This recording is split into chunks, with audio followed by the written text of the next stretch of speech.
Líbranos del mal.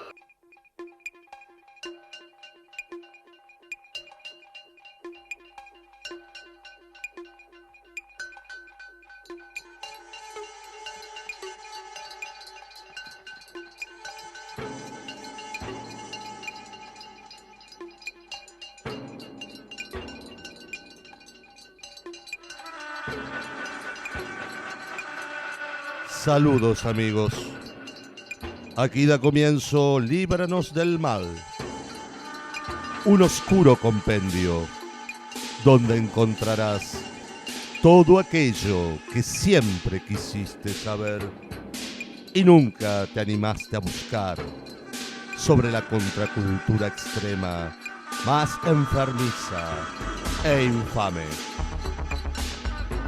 Bienvenidos a este catálogo de lo demencial y absurdo, sin filtros ni reserva.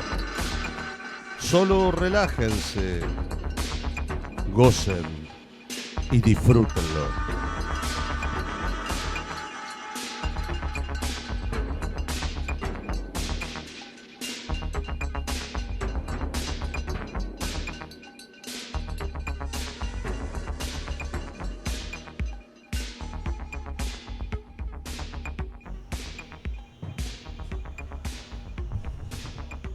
Saludos, segunda entrega de Líbranos del Mal, luego de el exitoso debut de nuestro primer programa, con una vasta audiencia que se ha sentido más que gratificada con el primer programa.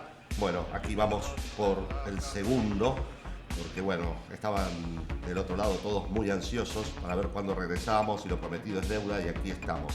¿Qué tal, Mauricio? ¿Qué tal, Marcelo? ¿Cómo te va? Por lo visto se han sentido bastante tocados en lo profundo con el primer tema que habíamos tratado, que era bastante tenso.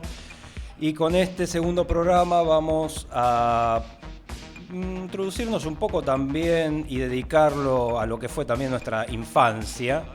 Un tema que nos ha marcado muy profundamente, porque no todo es cine, no todo es tripas, no todo es sangre. También lo paranormal ha influenciado mucho en nuestras vidas, ¿no? Así es, casualmente, bueno, no es casualmente, vaya la redundancia, no es casualidad de que ambos dos estemos sentados en este momento frente a frente y conduciendo este programa, porque entre muchísimos temas que tenemos en común y con los cuales nos identificamos, el tema paranormal, esotérico, oculto, nos ha marcado, como antes bien dijiste, desde nuestra tierna infancia hasta antes de forjar estos seres despreciables que somos hoy en día. Tuvo bastante que ver en el desarrollo de nuestra niñez, cuando la mayoría de los chicos estaban correteando por los potreros, jugando a la pelota. Nosotros estábamos metidos en nuestras casas, entre pilas de libros y revistas, entrando y saliendo de los canjes de revistas, con pilas de cómics y bibliografía también referida al tema de lo oculto, de lo paranormal, y sobre todo, digamos, el tema que nos inició en todo esto, que nos atrajo, fue el de la vida extraterrestre, el del fenómeno OVNI.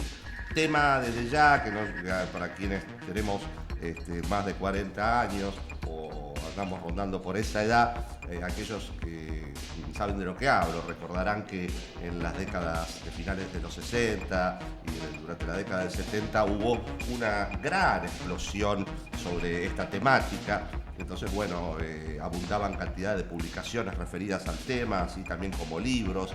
Y bueno, era noticia casi a diario, por decir exagerar, en los medios de comunicación, sobre todo en radios, en revistas, en televisión, el hecho de las apariciones de estos objetos o de seres de características humanoides, y principalmente en nuestro país. Argentina tiene un historial ufológico más que rico y bastante particular en eran muchos de sus casos que han tenido repercusión a nivel mundial. Entonces, bueno, queríamos dedicarnos a esa época de la ufología en la República Argentina, que es muy diferente, ha cambiado en estas décadas. En estos últimos 30, 40 años ha cambiado muchísimo de lo que es la ufología hoy por hoy, cómo está encarada a nivel mundial, pero también en especial en la República Argentina. Hoy quizás tiene un carácter más, con una tendencia más New Age, con una cosa más relacionada con la espiritualidad, lo místico. Los ufólogos son ya no son tan románticos como lo eran, sino que ahora son más descreídos del asunto. Son más genéricos en todo caso, ¿no? Sí, son más de manual, ¿no? Es un poco, si no lo veo, no lo creo. Cosa que antes el ufólogo, el aficionado, tenía esa cosa hasta un poco naif, en el fondo, de quiero creer. Era esa cosa, ese espíritu Fox Mulder de que quiero creer aunque me cueste, ¿no? Y bueno, y los casos que se daban en la República Argentina entre la década del 60 y los 70 realmente son de características cuasi de película de ciencia ficción, y por más confiables que fueran los testimonios o los testigos, la verdad que los relatos, pobre gente, si realmente pasaron por esas cuestiones y con esas características, era difícil creer semejantes historias. Y bueno, claro, el tema de los investigadores, que decís que cambió hoy con la internet y los multimedios y todo, es mucho más fácil. Hoy te sentás en el sillón y investigás. Estos tipos, o los que empezamos a leer cuando éramos chicos, era gente que agarraba el auto o pedía un auto prestado, agarraba el grabador, una cámara de fotos y se iba a recorrer medio país investigando los casos que por ahí tenían una mera noción, un mero dato y se iban a averiguar a ver qué era lo que había pasado y se atravesaban todo el país investigando. Sí, desde ya, de ahí nacen los verdaderos investigadores llamados en esta temática, esta problemática, los investigadores de campo, ¿no? Con una seriedad muy importante, los tipos realmente iban con un esfuerzo. Sí, además un esfuerzo, y se encontraban, como bien decíamos antes, se encontraban con testigos que podían ser calificados, algunas veces no lo eran, pero con testigos que podían ser calificados, que contaban historias con unos ribetes que eran realmente de ciencia ficción o poco difíciles de creer por las características, no ya de por sí, porque el hecho de que aparezca que tenga una especie de una experiencia del tipo extraterrestre o supuestamente extraterrestre, sino las circunstancias, los personajes que se hacían presentes a veces en este tipo de encuentros. Entonces, bueno, nosotros queremos en este programa número 2 de Líbranos del Mal rescatar esos informes Argentos X de los 70, de la época en que no existían ni reptilianos, ni grises, y el Cerro Uritorco era para ir a tomarse unos mates. No para ir a ver cómo estaba tu chakra, por él, o tu ki, o lo que sea. Las naves aún tenían tren de aterrizaje. Forma de budinero o palangana. Así es. También los seres que supuestamente las conducían eran personajes muy extraños y no principalmente ni grises, ni reptilianos. Ni tan buena onda, aparte eran más simpáticos y más divertidos. Sí, bastante belicosos algunos. Tenías gigantes, tenías enanos, tenías peludos, tipos envueltos en hojalata, en celofán, de color verde, todas las apariencias. Sí, digamos, si teníamos que buscar una características humanoides, la Argentina ha tenido las más pintorescas y variadas. De un guión de Ed Wood, seguro. Así que, bueno, los expedientes argentinos X en este capítulo, en esta entrega número 2 de Líbranos del Mal.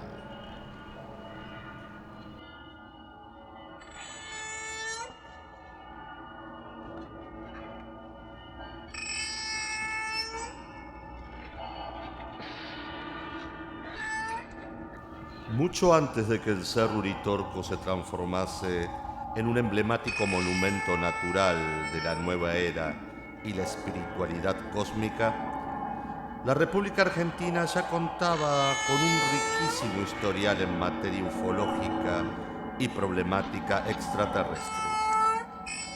Las asombrosas e inusuales características de muchos de los casos posicionaron a la Argentina como la tierra prometida de los ovnis a nivel mundial. En este episodio de Líbranos del Mal, revelaremos algunos de los más extraños, traumáticos y controvertidos expedientes X argentinos. Comprobarás que la verdad está allí afuera, en el inmaculado, celeste y blanco cielo argentino.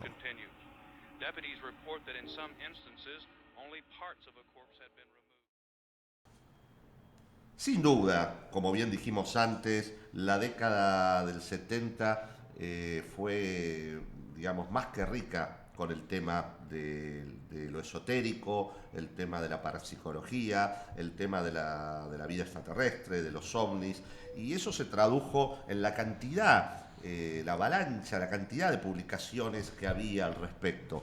Libros que se editaban tanto en Europa como en países sudamericaron. Argentina, México y España creo que tuvieron a la cabeza de ediciones de libros que fueron importantísimos para todo esto, marcaron una época. Ni hablar de títulos como El retorno de los brujos. Y ese fue el disparador de lo que se llamó el realismo fantástico, digamos. Ese libro es del 60 y a partir de ahí se empezó a hacer como una cultura de lo raro, de las cosas que eran reales pero que eran inverosímiles. Y ahí empezó una secuencia de libros y publicaciones y autores.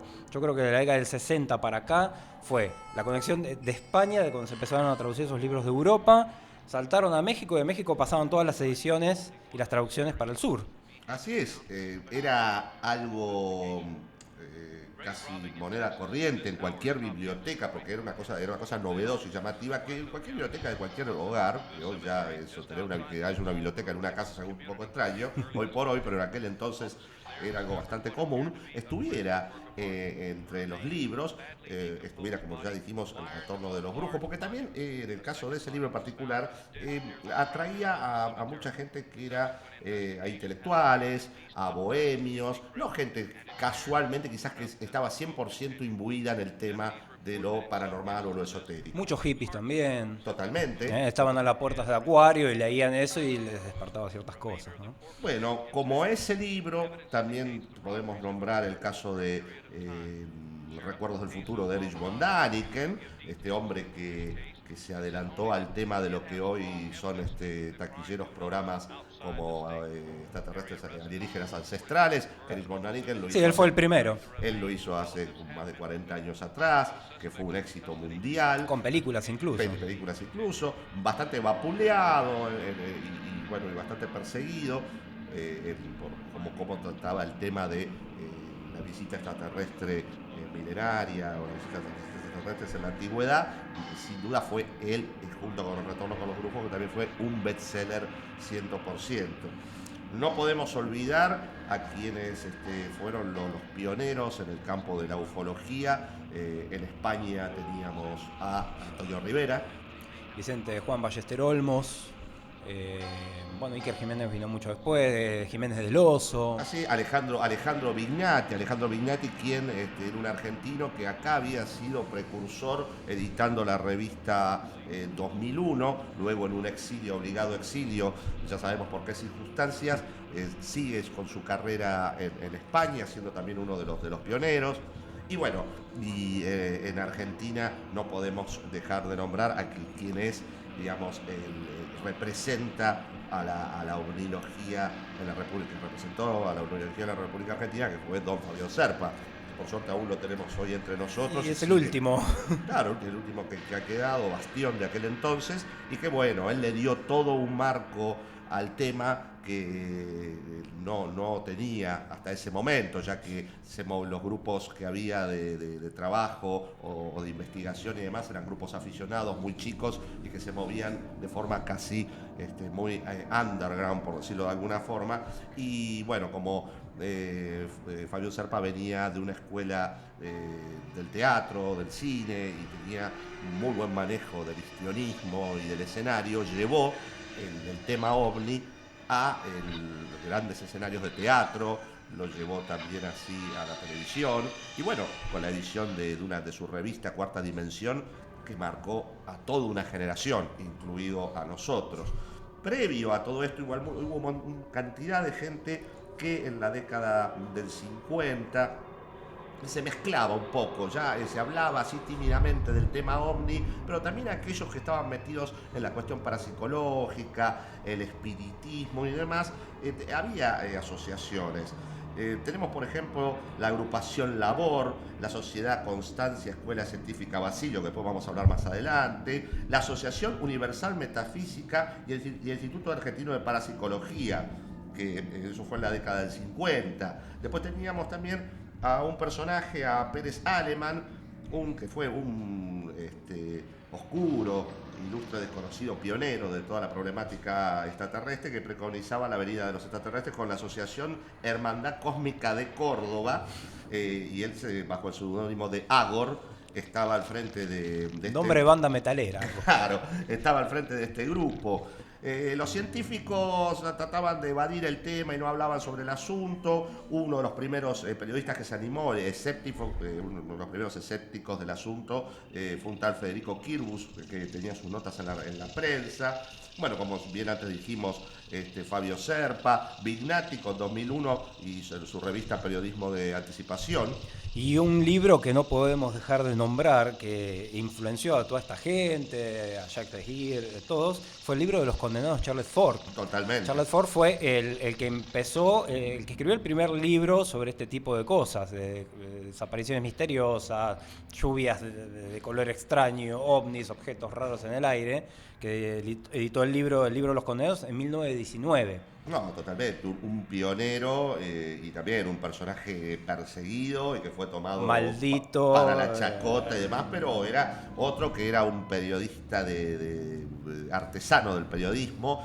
Un autodidacta. Autodidacta que se la pasaba recortando y llegó a tener cientos y miles, de colecciones de archivos, de recortes, de diarios y de revistas que los ubicaba en pequeñas cajas de zapatos que iba clasificando. Un personaje. Bueno, desde ya, el libro de los condenados fue de cabecera para toda esta gente. Que aún hoy se consigue en cualquier librería de viejo, librería de usado. Ese libro está en todos lados. Sí, bueno, por suerte. Y eso te da la pauta, algunas son reediciones, pero otras no. Eso te da la pauta al gran tiraje que había en esa época de este tipo de material. Era increíble la cantidad, porque realmente, y además había que puntualizar lo siguiente: eran épocas bravas, tanto en España estaba el franquismo, aquí estábamos golpes de Estado tras otro, idas y venidas, y estos temas servían también para tratar para que no se leyeran otras cosas de orden más comprometida políticamente. Y también este tipo de periodismo de anticipación, como así se llamaba la revista 2001, o grupos que se reunían para tratar estos temas, tímidamente también se podía meter en el tema refutar ciertas cosas de temas religiosos, y bueno, el armamentismo. Había toda una vuelta de rosca. La Tercera Guerra Mundial, la Guerra Atómica, la Guerra Fría, un montón de cosas que estaban metidos también en esto, ¿no? Sí. Supuestamente los mensajes telepáticos o de los avisos que daban los extraterrestres, hasta esas épocas, ahora ya no te quieren avisar de nada, pero en esas épocas todavía te estaban avisando de que no usaron más bombas atómicas y usaban a la gente que abducían como para mensajeros de paz. Además, había una cosa, estos pequeños grupos que se reunían en bares, en sótanos y demás, eran grupos también donde había, ya digo, desde un señor que estaba metido en el asunto del espiritismo, pero también la vida extraterrestre le atraía, estaba bohemios. Era toda una fauna bastante particular. bueno, no podemos dejar de nombrar que luego más adelante tiene un papel bastante importante. La televisión en aquel entonces, Pipo Mancera fue quien llevó cantidad de veces a su programa Ómnibus, el primer programa Ómnibus de la televisión argentina, Sábados Circulares, llevó a más de un supuesto abducido o personas que tuvieron encuentros más que traumáticos con seres de otros mundos. Así que, bueno, tenemos, un historial más que rico en la República Argentina para hablar sobre el tema de la época dorada de la omnilógica. Sí, y bueno, en esas épocas tampoco la juventud se salvaba de informarse de estas cosas, porque hay que aclarar que al no ser tocado por la prohibición y demás, esto era como una literatura inocente. Y también llegaba a los chicos y a los adolescentes. Alguien tiene más de 30 y pico, 40 como nosotros, se acordará de la revista Lupin, ¿sí? Que traía historietas, traía cosas para armar, te traía para armarte una pila atómica, un plano de una pila atómica, una historieta de aviación, una de boxeo, y te traía por ahí una nota sobre ovnis o extraterrestres, y eso también era volcado muchas veces a las historietas y a los personajes que la habitaban. Entonces eso también era una forma de llegarte y de decir, uy, mirá, pasó tal cosa, esto tiene que ver con algo real. No, desde ya. Nosotros vivimos una infancia en la que realmente todo lo que tenía que ver para digamos, hacer volar la imaginación estaba al alcance de la mano y fue muy bonito todo aquello. Con el paso de los años, nuestra pasión por este tema se ha mantenido y hasta el día de hoy nos sigue interesando todos estos asuntos.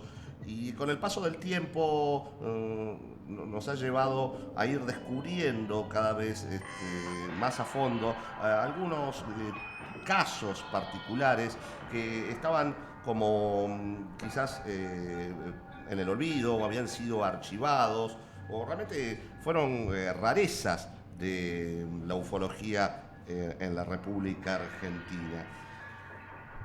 Hoy en la ciudad de Buenos Aires vivimos rodeados de fastuosas torres, grandiosos edificios en barrios súper exclusivos, y es moneda común. Hoy ya uno no se sienta amedrentado ante la presencia de un monstruoso mole de cemento frente a la vida. Es más, la vida vertiginosa y estresante que llevamos nos lleva más mirando hacia el piso que hacia arriba o a nuestro alrededor. Pero hacía 40, 50 años atrás, un edificio que se levantaba en el barrio de Retiro, cerca de Florida, San Martín, el edificio Cábana, era realmente imponente. Era imponente por la magnitud de la construcción y todo lo que ello implicaba. Llegó a ser el edificio de hormigón más alto del mundo en su momento, ¿no? Totalmente, además, bueno, todavía algo queda en Buenos Aires de aquel Buenos Aires.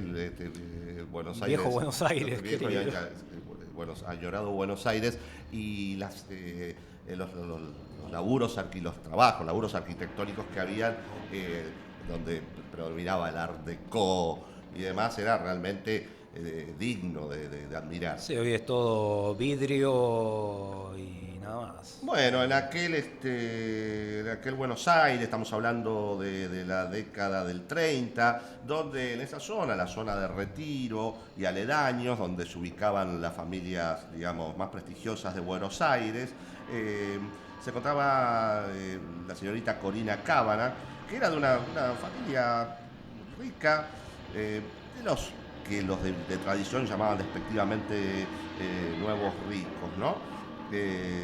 Ella había tenido una historia de amor con un muchacho de una familia ya de alta alcurnia, que era con el hijo de Mercedes Castellanos de los Anchorena, que se oponían a la relación con esta muchacha, que la tildaban de tilinga.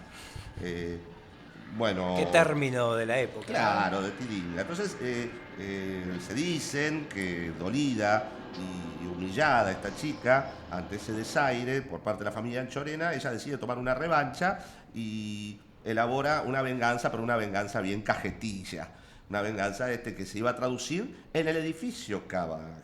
Ella lo que hace es quienes vivía a metros de donde vivían los Anchorena, que ellos, los Anchorena, tenían así como cosita suelta la Basílica del Santísimo Sacramento. Ella, donde, bueno, la familia vivía en un palacete donde hoy es la Cancillería, cerca de la Plaza San Martín. Entonces los Anchorena tenían intención también de seguir, digamos, ocupando parte de esa zona y comprar un predio que estaba ahí justo vacío frente a la iglesia para construir una nueva mansión y que quedara la gran fastuosa Casa Anchorena junto con la parroquia. Entonces, Dilerra y Perezosa, Corina Cábana se adelanta, compra ese predio y en el medio levanta lo que sería el edificio Cábana. Compra el solar y automáticamente ordena a unos arquitectos célebres de la época levantar este edificio con la sola intención de tapar la visual de la capilla de los Anchorena. Qué gana de joder, Sí, como dije, una venganza bien cajetilla. Entonces, bueno, ahí nace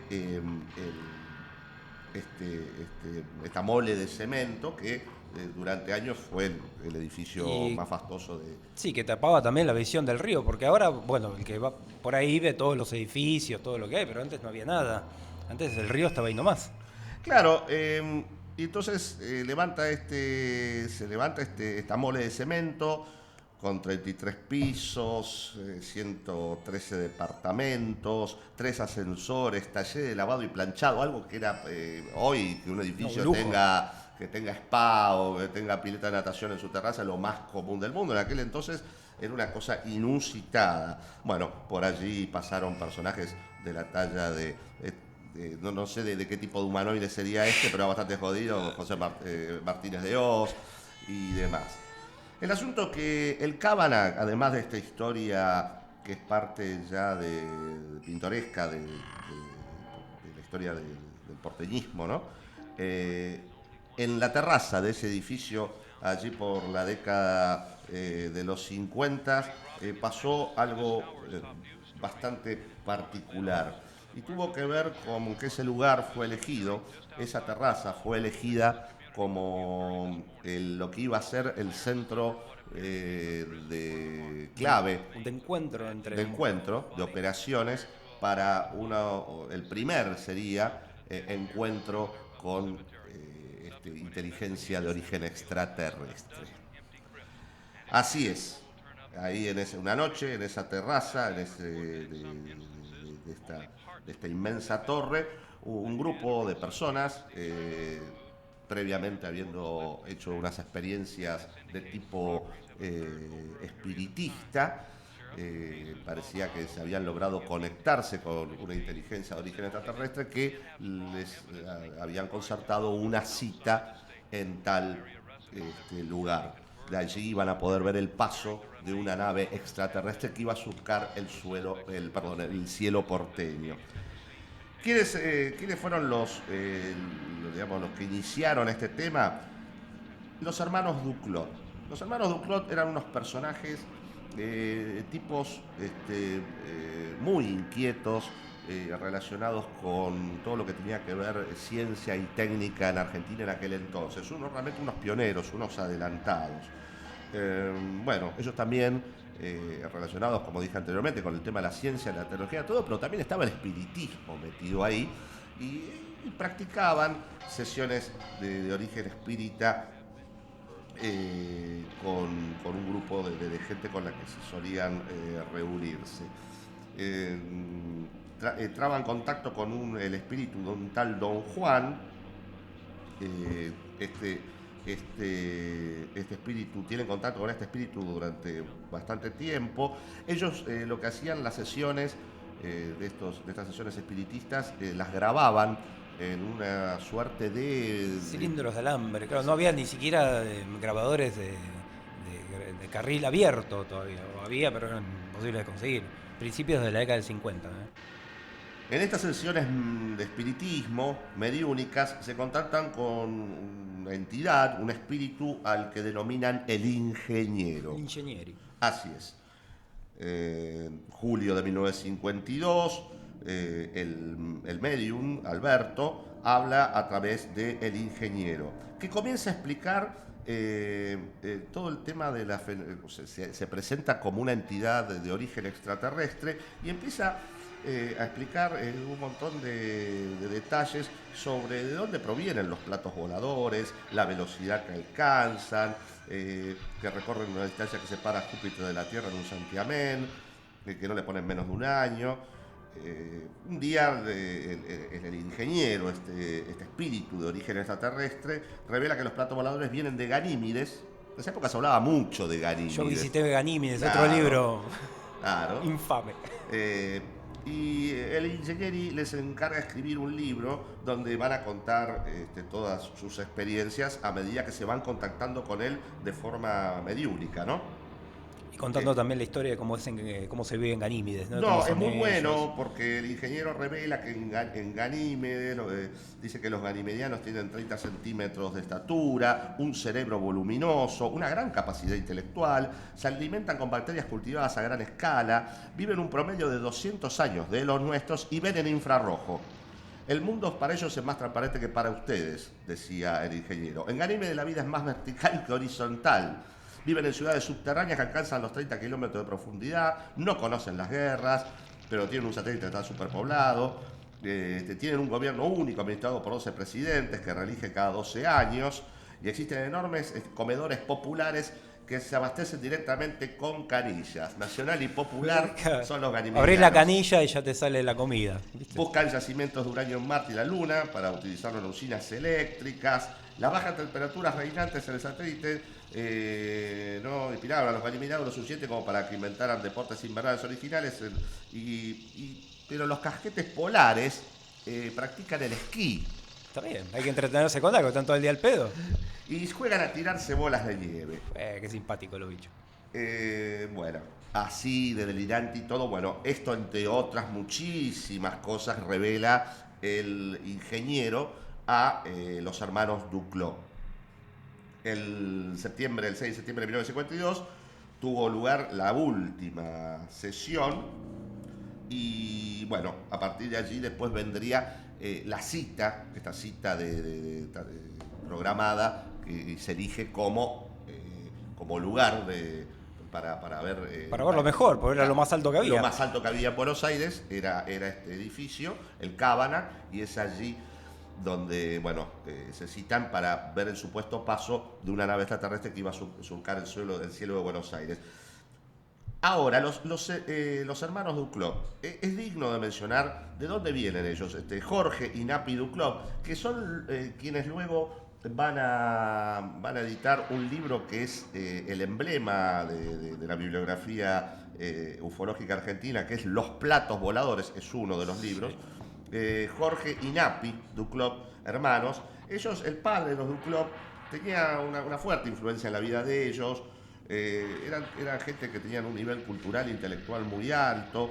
El papá Duclos, era un personaje que hablaba como 4 o 5 idiomas. La esposa, parece ser que la mamá de los Duclos, o sea, Valentina, la esposa del patriarca de Jorge Duclos, fue quien puso el interés en los lo sobrenatural también. En lo sobrenatural, en las ciencias ocultas, el espiritismo, el tarot y demás. El Duclos, el papá de los Duclos, introdujo en la Argentina cantidad de teorías en mecánica, electromagnetismo, geometría. Trajo las primeras noticias de la telegrafía inalámbrica y fue uno de los iniciadores de la aviación. Fundó el Aeroclub argentino, dio clases de aviación. Un detalle que no es poco: en 1925 recibe en su casa a Albert Einstein, cuando el físico visitó nuestro país, visitó Buenos Aires. Se supone que, porque era uno de los pocos que sabía alemán en la Argentina y al mismo tiempo conocía sobre el tema de la relatividad.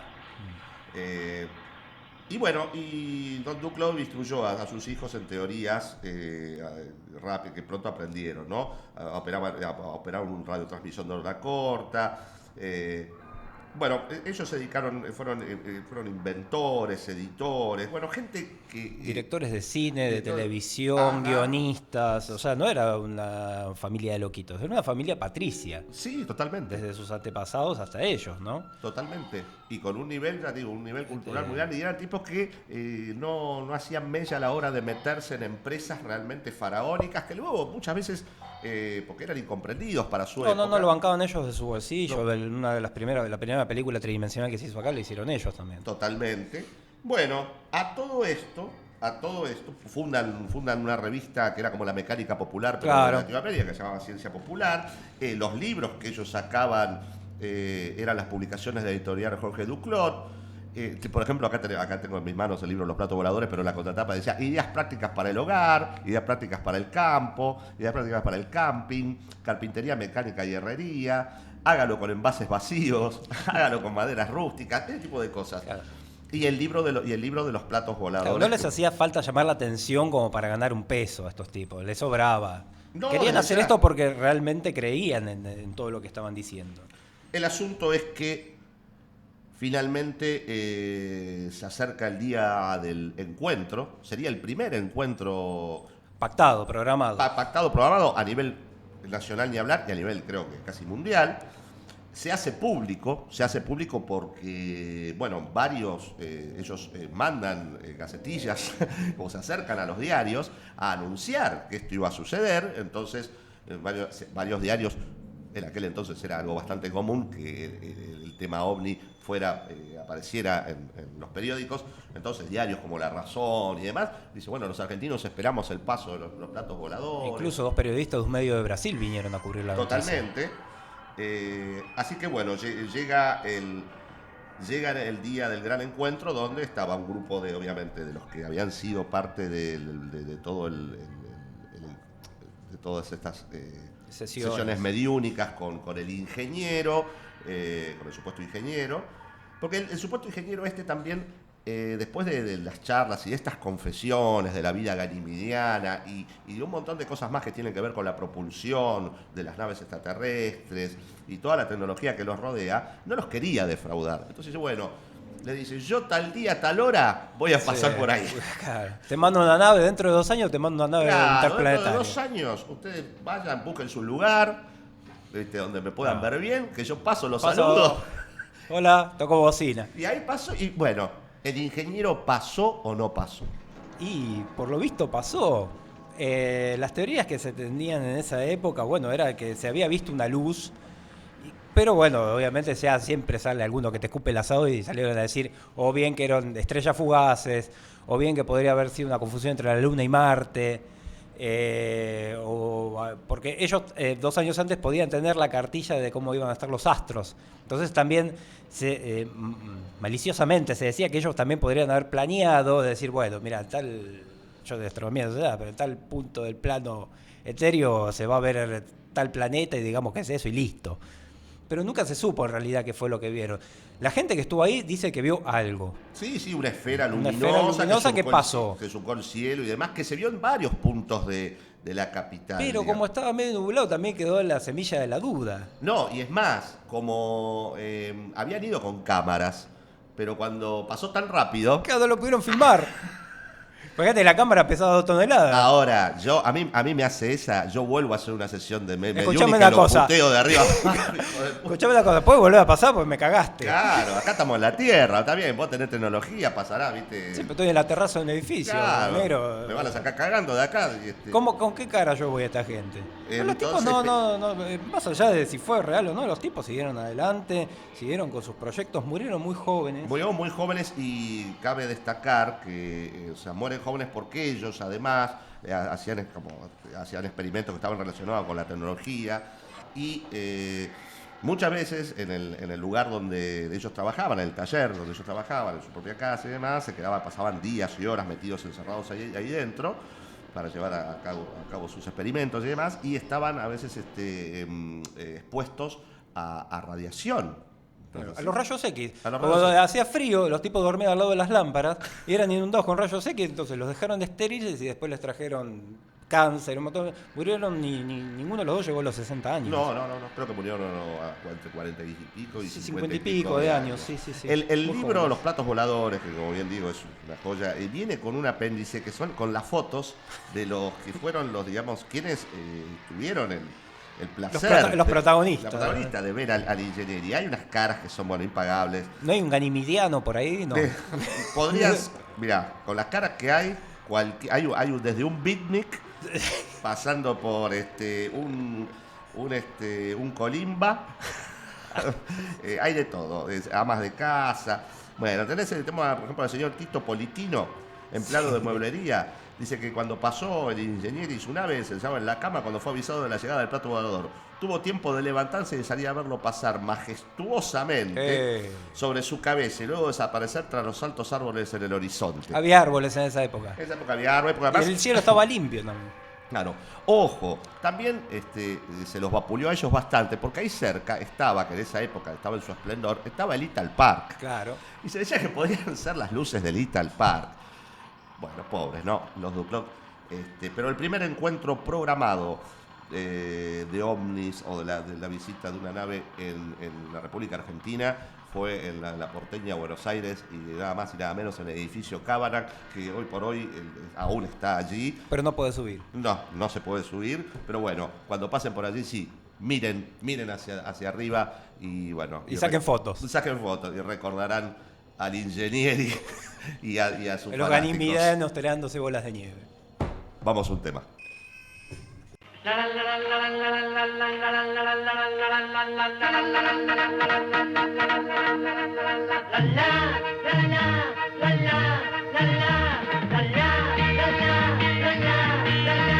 Escuchas los sonidos, fíjate qué extraño. Estamos escuchando voces de otros mundos.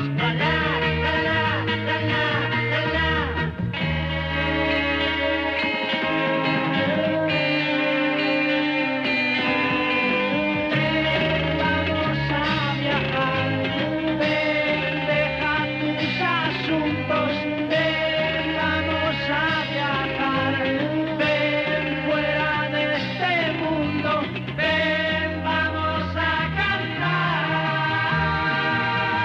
La la la la la la la la la la la la la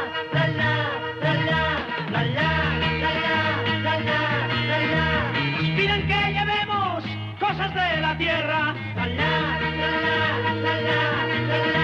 Coger una guitarra y un poco de hierba.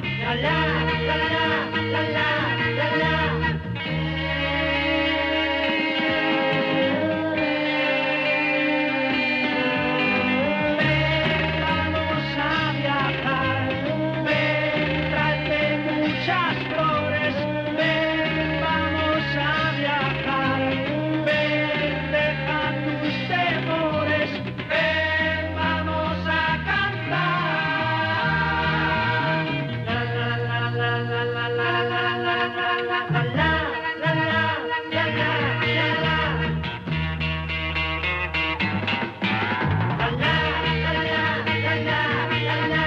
Vamos a cantar todos así, vamos a cantar todos así, vamos a cantar todos así, vamos a cantar todos así, vamos a cantar.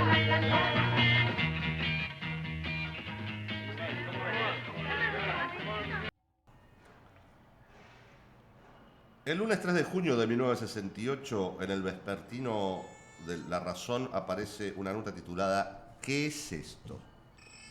Comentaba en su página 7. Un colectivo estado de sorpresa mezclado con temor y desconcierto vive en las poblaciones de Chascomús, General Pirán, Coronel Vidal y Maipú a raíz de un extraño casi extraterreno suceso que habría ocurrido hace apenas unos días a un matrimonio vinculado a pobladores de la última localidad bonaerense mencionada. Aunque con muchas reservas por las características aparentemente fantasiosas del suceso, el insólito caso que enseguida pasamos a narrar conmueve y atrae la atención de la gente, incluso a la misma policía de Maipú. aunque allí no se haya radicado oficialmente denuncia alguna. Está al tanto de los pormenores que han trascendido y que tienen verdaderos rasgos de un relato de ciencia ficción. Las cosas, objetivamente y de acuerdo con lo trascendido, habrían ocurrido de esta manera. Hace un par de semanas atrás, aunque desconocemos la fecha exacta, un profesional vinculado a tramitaciones judiciales de Maipú, cuyo apellido es Vidal, y que suele hacer viajes a esta población ubicada sobre un costado de la Ruta Nacional 2, concurrió con su esposa a una reunión familiar celebrada en Chascomús. En otro automóvil marchaba un matrimonio amigo, también vinculado a los vecinos de Maipú. Ambas parejas llegaron a Chascomús en las últimas horas de la tarde. Allí, tras una suculenta cena y una breve sobremesa, decidieron regresar a Maipú. Los dos automóviles partieron a la misma hora, pocos minutos antes de la medianoche, tomando la Ruta Nacional 2.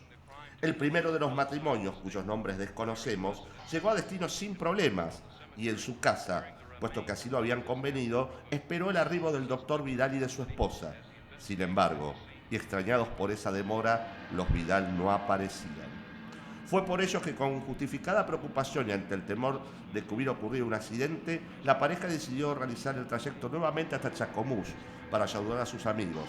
Empero, ni en el camino lograron ver el automóvil del doctor Vidal, ni en Chascomús, una vez allí, supieron nada de ellos. Temiendo ya algo más grave, se dirigieron a la comisaría, donde tampoco se lograron datos definitivos. Nuevamente se decidió hacer el recorrido de Chascomús a Maipú, previendo la posibilidad de un vuelco en la banquina y que por las sombras de la noche hubiera pasado inadvertido en la primera recorrida. Tampoco hubo novedades. En la comisaría de Maipú no existía la mención de un accidente en toda la noche, y ante el misterio de la desaparición del matrimonio Vidal, 48 horas después ocurrían los sucesos más inverosímiles. En la casa de la familia Rapalini en Maipú, se recibió inesperadamente una escueta llamada telefónica, directamente desde el consulado argentino en México, donde el mismo Vidal le dio tranquilidad, manifestando que tanto él como su señora se hallaban bien. Se abstuvo de dar más detalles y cortó la comunicación tras de asegurar que regresaban por vía aérea a Buenos Aires y que los esperaran en Ezeiza, dando fecha y hora de arribo de la aeronave. Así fue como la familia del matrimonio Vidal concurrieron a aguardar a su arribo y efectivamente descendieron estos del aparato. No bien pisó tierra, el doctor Vidal, que vestía las mismas ropas que usaba la noche de su desaparición, realizó un extraño y sorprendente relato. A todo esto, la esposa del profesional, víctima de una violenta crisis nerviosa, era trasladada desde el mismo aeropuerto a una clínica privada en la capital federal. En tanto, y pese a las instrucciones que traía del consulado de no hacer declaraciones, se afirmó, el doctor Vidal reveló los detalles de sus familiares, la mayoría de los cuales fueron recogidos por La Razón. El doctor Vidal afirmó que cuando abandonó la ciudad de Chascomús, tomó por la Ruta Nacional 2 y viajaba con absoluta normalidad a una velocidad de 80 kilómetros, escuchando una emisión radial y observando incluso los faros traseros del vehículo de su amigo. Luego recuerda que a poco de abandonar los suburbios de Chascomús, se presentó ante él imprevistamente y de manera sorpresiva un espeso banco de niebla. Disminuyó la velocidad para entrar en él y de ahí en adelante no recuerda más detalles. Hasta que de pronto y en pleno día recuperó la visión y el sentido de las cosas. Miró alrededor y vio que se hallaba en un camino de tierra desconocido. Su esposa a su lado, y igual que él, no estaban heridos ni sentían dolor alguno. Al parecer habían dormido mucho. Inspeccionó el auto y aunque no le faltaba nada, comprobó algo extraño. La pintura estaba totalmente quemada como por la acción violenta de un soplete. Y sin embargo el motor andaba perfectamente. Así anduvo un corto trayecto. Preguntaron en varias oportunidades dónde se hallaban y sin poder creerlo tuvieron que aceptar que estaban nada menos que en México. Trataron de consultar el tiempo que faltaba de la Argentina y los relojes no funcionaban, pero por el calendario comprobaron que hacía 48 horas que faltaban del camino del momento en que habían entrado en el banco de niebla.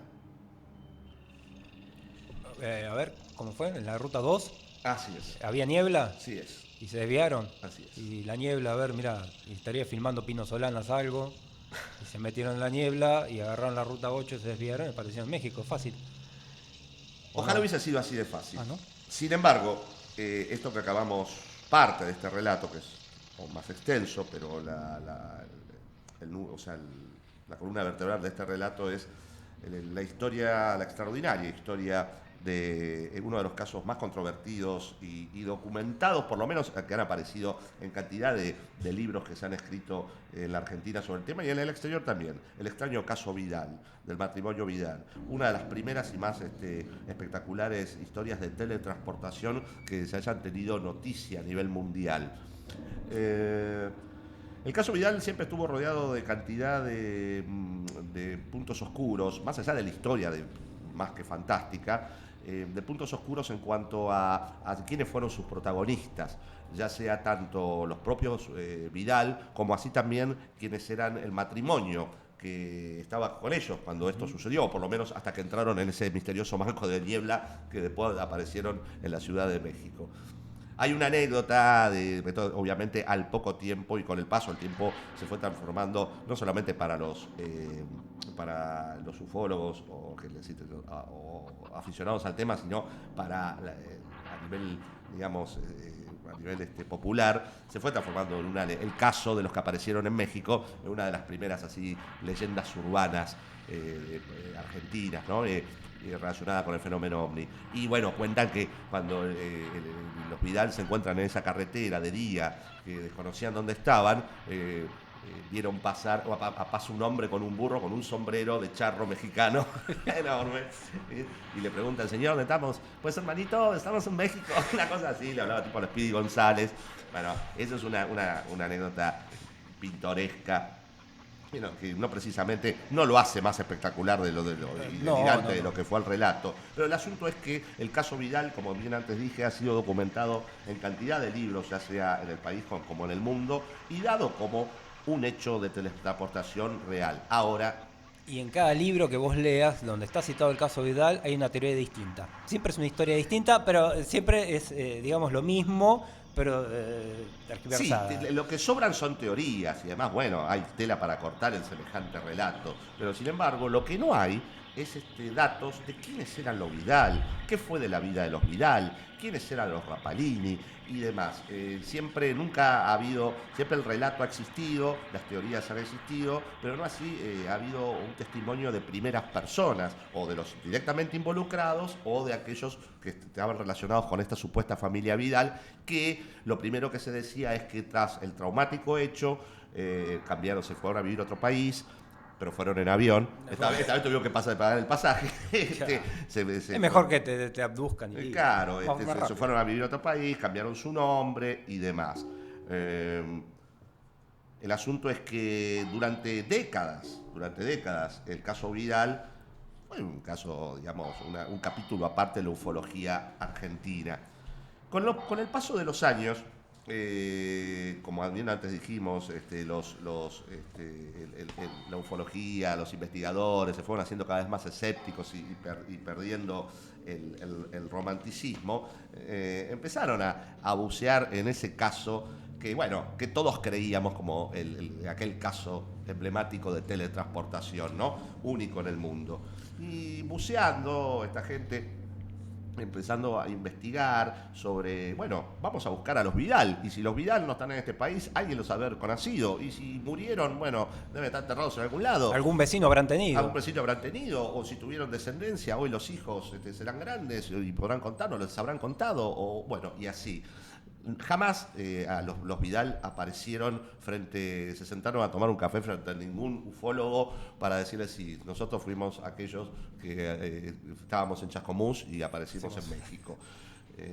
Pero, sin embargo, sí se pudo llegar a encontrar gente que sí, supuestamente tuvo relación con este matrimonio enigmático o matrimonio casi fantasma, pero que no tenía absolutamente, conocían el caso porque lamentablemente se los nombraba, como en el caso de la familia Rapalini. Sí, que ellos sí existían. Ellos sí existían. Existen, y que como fue el único, los Vidal nunca daban la cara, si la tenían, nunca daban la cara, los Rapalini se tuvieron que comer todo el moco de todo este delirio, que cuando tomó estado público, los Rapalini tuvieron que hacerse cargo de algo que no tenían ni idea. El señor Rapalini fue entrevistado y dijo, no, yo no tengo nada que ver, más de una vez, hasta incluso las investigaciones últimas que se han hecho en años más recientes, también el tipo sí existe, pero no tiene nada que ver. Lo que pasa es que, bueno, es un apellido que por ahí, dentro de lo que es un pueblo, es más fácil de ubicar que en una ciudad. Y el matrimonio Vidal también, lo que se dice, es que se le llama el caso Vidal, pero el matrimonio Vidal vino después. Se le llamó el caso Vidal, que Vidal es una ciudad que queda por esa zona, de la Ruta 2, ¿sí? Ajá. Entonces, también el apellido como que se perdió en la bruma de la niebla y se le puso el matrimonio Vidal, que no era ese el nombre. Bueno, el asunto es que, como estábamos bien decíamos antes, quienes empezaron a seguir la ruta del matrimonio, digamos, la ruta del caso Vidal. La vieja Ruta 2. Claro, la vieja ruta 2 del caso Vidal, te encontraban con más que con un banco de niebla, cada vez más espesa y nunca se llegaba a nada. Hasta que finalmente se empezó a despejar ese banco neblinoso. ¿Y a dónde llegamos? Llegamos a una persona que no tiene absolutamente nada que ver con la temática y la fenomenología de los ovnis, ni mucho menos, pero es un director de cine. Y estamos hablando de el señor Aníbal Ucet. Recientemente fallecido, Aníbal Ajá, Ucet, sí. ajá. Seguimos con las coincidencias, con las noticias que tratamos Mirá, y con los personajes. mirá, mirá. Hace un par de semanas ha fallecido. Bueno, Aníbal Ucet fue el director de una película que allí a finales de 1968 se llamó Che OVNI. Una delirante comedia que tomaba el tema de que era un furor, por eso nos estamos refiriendo a esta época clave en la Argentina, sobre todo, que fue a finales de los 70, comienzos de los 70, finales de los 60, comienzos de los 70, que era todo el tema OVNI que ocupaba todas las radios, los periódicos, la televisión. Entonces ya la palabra OVNI se había hecho digamos, de uso popular, o sea, todo el mundo hablaba de ovnis y todo el mundo veía ovnis y demás. Entonces, bueno, esta película Che OVNI, como dije, que era una suerte de, sí, una comedia con toques de ciencia ficción a la Argentina, que superaba cualquier película clase B de ciencia ficción de Roger Corman, pero con creces. Es invivible la película. Quien llegue al final le regalamos un libro. Bueno, mira, el elenco estaba formado por quien era el protagonista, era el cantante de tango Jorge Sobral. Estaba Juan Carlos Altavista, el conocido Minguito, Javier Portales, Uno de los extraterrestres, con Javier casco de Portales, ciclista. Juan Díaz Cuchuflito, dos beldades de aquel entonces que eran Marcela López Rey y Erika Barner, Perla Caron, que después con el paso de los años también empezó, como otras actrices de los 70 y demás, empezó a relacionar con la cosa mística, espiritual, y empezó a ver ovnis. Y porque terminó como pareja de Jenny Lunadé, Claro. y sabe que para soportarlo al Tano ese, sabe que tendrías que ver un santo, una virgen como para escapar. Como Laura Bove también. Bueno, quienes tengan más de 40 saben de lo que estamos hablando. Bueno, aquellos eran personajes eran actores de primera línea en la Argentina. Y Che OVNI, lo que se trata de la historia de Jorge Sobral, que es un cantante de tango, un porteño, Canchero, que ya sabe todas y demás, que levanta a una chica en la carretera. Y bueno, la chica parece que es de origen extraterrestre. Son abducidos por una especie de nave, que es una suerte como de trompo de hojalata. dos buineras subidas. Claro. Hay que aclarar que acá en la película sí hay ovni. En el caso Vidal Real nunca aparece un ovni. Totalmente. Se habla de un banco de niebla, nada más. Un banco de niebla. Bueno, entonces el tanguero, junto a la belleza interplanetaria, son trasladados a España, sí. Y allí Aparece Perón. Claro, y allí en España, y también hay partes filmadas, o sea que se fueron hasta Londres, filmaron en Carnaby Street, que en esa época estaba con el furor de los Beatles y demás, el tanguero caminando por Carnaby Street con cara, viviendo a todos los pelilargos y a todos los hippies, indignado, y cantándose algunos tangos por ahí. Bueno, de eso se trata Che OVNI, que después fue rescatado para los amantes del cine nacional bizarro como una joya, ¿no? El asunto es el siguiente. Parece ser que detrás de la promoción que estuvo planeado para la película Che Omni, estaba el caso Vidal.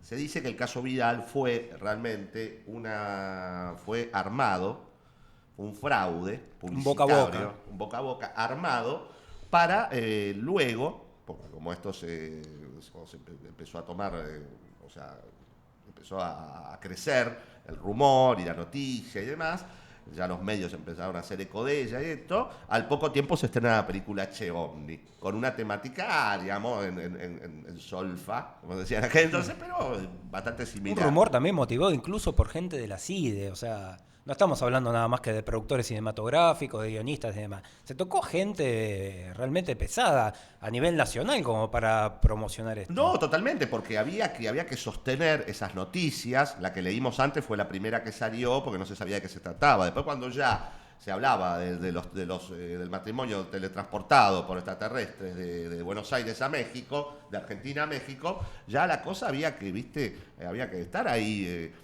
para pujar para que los medios pusieran una nota que era falsa y que venía, porque a veces siempre se especulaba en aquel entonces, sobre todo los escépticos, que algo de razón había, que cuando había alguna crisis de índole nacional y demás, enseguida aparecían platos voladores, ¿no? Siempre aparecía. Entonces, esto igualmente, bueno, pero eso a veces salía de los propios, o cuando faltaban notas, se salía de los propios diarios. Sin embargo, esto era manejado desde el lado de la gente que quería promocionar esta película. La película, un asco, pero la producción que tomaron, si esto fue todo así para la publicidad, fue increíble. Bueno, quien estuvo metido hasta las manos, pero arremangado siempre. Yo no fui. Arremangado siempre, como fiel a su estilo, que ha marcado época, fue un jovencísimo Mateico, Juan Alberto Mateico. Juan Alberto Mateico, que recién empezaba sus pininos en la televisión y en el periodismo. Bueno, junto con Mateico, fue un grupete que se armó para esta nota llegar a la televisión, por ejemplo, llegar al programa de que recibía a todos. A todos, todas las grandes estrellas del mundo, del deporte, de la canción y demás, y también contactados, abducidos, extraterrestres. Bueno, Juan Alberto Mateico, con la complicidad también de Mancera, con la complicidad de Jacobson padre, se unieron para llevar este fraude hasta las últimas consecuencias. Se cagaron de risa como locos y el fraude se mantuvo durante décadas, más allá de que lograron su cometido. Luego de que la película la destrozaron, la crítica y demás, pero bueno, la cuestión es que Che Omni tuvo tanto el caso Vidal por un lado como Che Omni por el otro, estaban codo a codo en todos los medios. Y nadie se hizo cargo después, porque es el día de hoy que siguen negando. No, yo no fui al programa de Mancera, no, yo no tuve nada que ver. Sí, yo estuve en esa reunión, pero no dije nada. Bueno, hay un dato de color, digamos, que quien estaba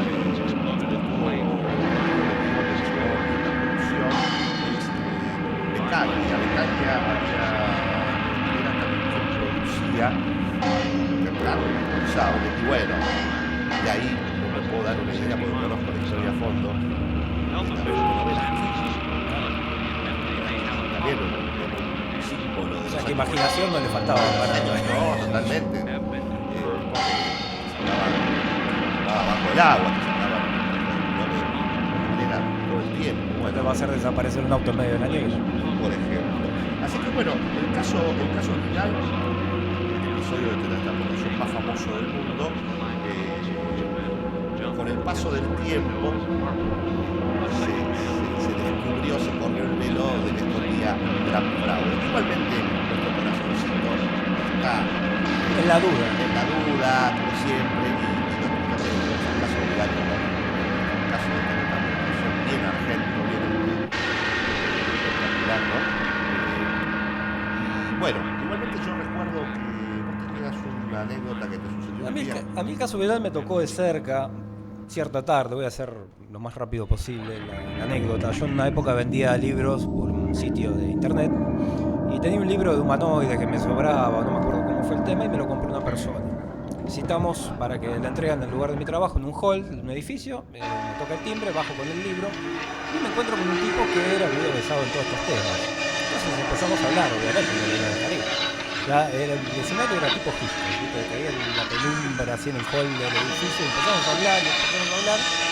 Y esta persona, no voy a decir el nombre, me dice que en realidad el caso Vidal es cierto, que ocurrió en la década del 50, en una ruta argentina, donde sí hubo niebla, donde sí hubo un matrimonio, donde sí hubo una nave extraterrestre que estilo Betty Beverly Hills, ¿sí? En Estados Unidos, pero antes, esto fue mucho antes. Con la diferencia que el matrimonio este sí aparece en Chascomús, sí los trajeron, sí el auto se lo quedó la NASA para investigarlo, no, creo que ni existía la NASA todavía, pero se quedaron los yanquis para investigarlo, y que este matrimonio lo siguieron abduciendo los bichos de este otro mundo hasta que tuvieron un hijo e incluso los seres estos investigaban al hijo. Una anécdota que contaba esta persona es que el hijo, ya grande, amigo de este investigador quien le vendió el libro, hombre ya bastante mayor, dice que él recordaba cuando estos seres lo tenían en brazos y que la piel de los seres se parecía a la piel del pollo cuando uno lo compra, esa piel fría y cosa.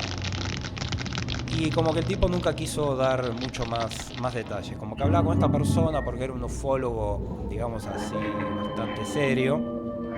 De tan serio este ufólogo que en un momento estábamos hablando y me dijo, espera un momento. Y del bolso saca algo que yo dije, bueno, acá uno acostumbrado al barrio donde vive, digo, acá me afanan. Y no, sacó una vara para medirme el aura y me midió el campo áurico y ahí cortó la charla. Dijo, bueno, me tengo que ir. Hubiese sido jodido que además de ufólogo hubiese sido proctólogo. No, mejor que era ufólogo. Sí, digo, a ver si saca algo, ¿viste? Con la promesa de que, bueno, íbamos a seguir en contacto y él me iba a hablar del tema. Entonces, el tipo me midió el aura a mí, salió cagando, nunca más lo vi, le escribí varias veces y siempre fue bastante esquivo con este tema. Así que el caso Vidal me tocó de cerca, pero nunca pude saber la verdad. Qué cosa, ¿no? ¿No te fijaste cómo era si tenía piel de pollo? El señor. Estaba medio arrugado, pero tampoco era para hervir. Ojo, porque están entre nosotros, conviven con nosotros. Tenemos unos auspiciantes de novela, así que vamos a unas tandas publicitarias. Sí, muy moderno todo, la verdad que... Tenemos unos auspiciantes de lujo, vamos a unas tandas publicitarias y nos vemos en un rato.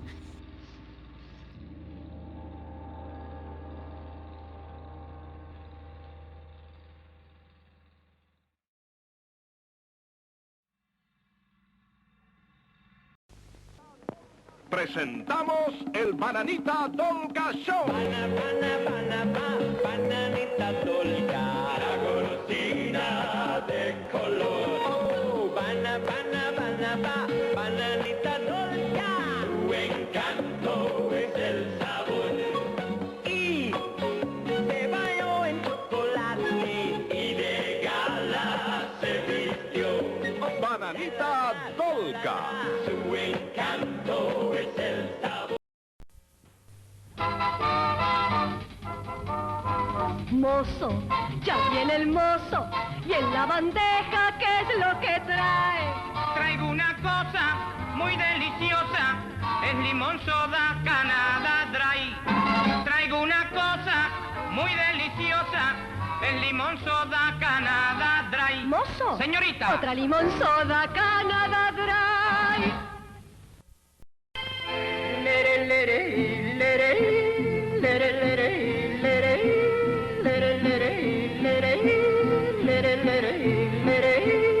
Mamá, quiero sucha.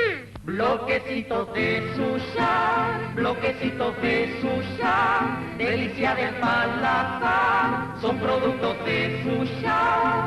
Mamá, quiero sucha. Para regalar suya, para saborear suya, exquisita calidad, son productos de suya. Mamá, quiero sucha.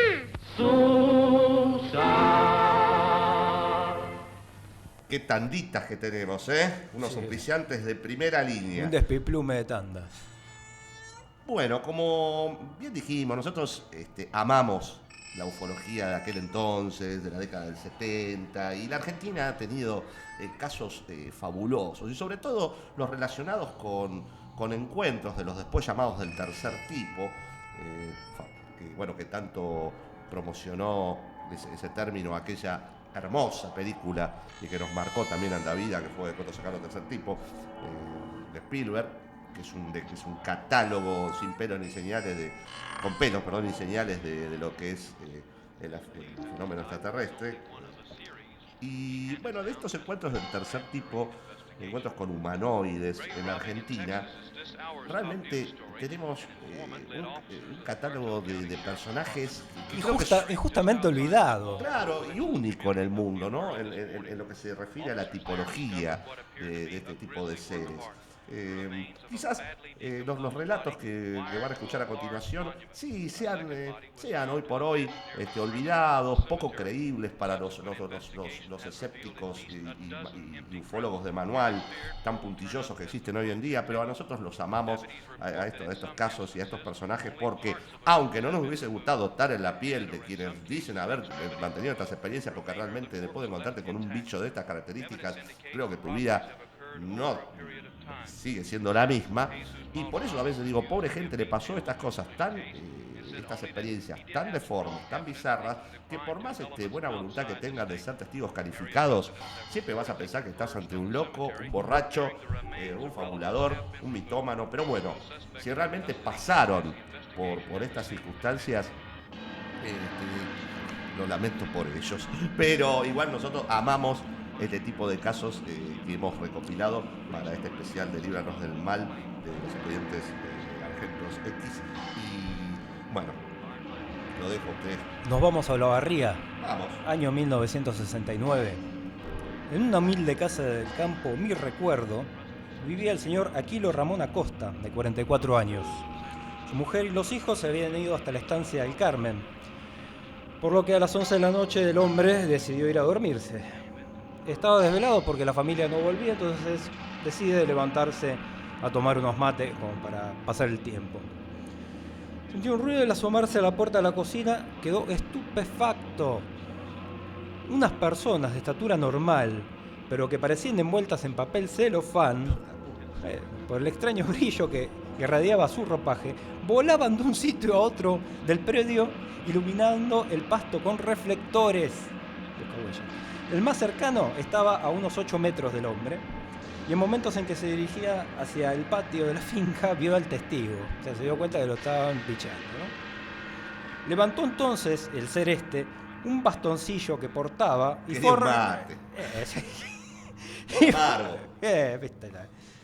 a reunirse con el resto de los bichos estos, que había como unos 15 bichos envueltos en celofán volando flotando por tu... y alumbrándote. Y encima jodiéndote con el buscahuella. Se encontraron agrupadas en un esquinero del alambrado. Don Aquilo, enfocado por un poderoso haz de luz roja, sintió como si recibiera un cachetazo en pleno rostro, quedando muy atontado. Dice el hombre, ¿cómo sería la cosa que teniendo la carabina en la pieza ni siquiera se me ocurrió ir a buscarla? A pesar del contratiempo, los estuvo espiando un rato más desde la mirilla de la puerta. Ellos estaban volando, recorrían el alambrado, revoloteaban por todos lados, iluminaban el terreno y los árboles. El hombre quedó medio inconsciente y optó por recostarse en la cama, quedando al punto profundamente dormido. ¿Qué me decís? Ahora, yo me lo imagino, a Don, ¿cómo se llama? ¿Don Aquino? Sí, Don Aquilo. Aquilo. ¿Te imaginás Don Aquilo mirando por la mirilla, bichando, pispeando por la mirilla a unos personajes ¿Qué haces ahí? Envuelto en celofán. En pleno campo. 12 bichos. 15. Y le estarían robando la sandía. No sabés. Pero bueno. Vos tenés otro. Sí. Esto recién empieza. Este caso en particular que le voy a relatar ahora, lo tengo en la memoria porque casualmente cuando fue uno de los primeros que habré escuchado de niño, cuando me estaba iniciando en esto del tema de la ufología, y me lo contó una prima mía de Córdoba, que un personaje que decía mantener contacto con seres extraterrestres. Bueno, por eso sería un capítulo aparte, ¿no?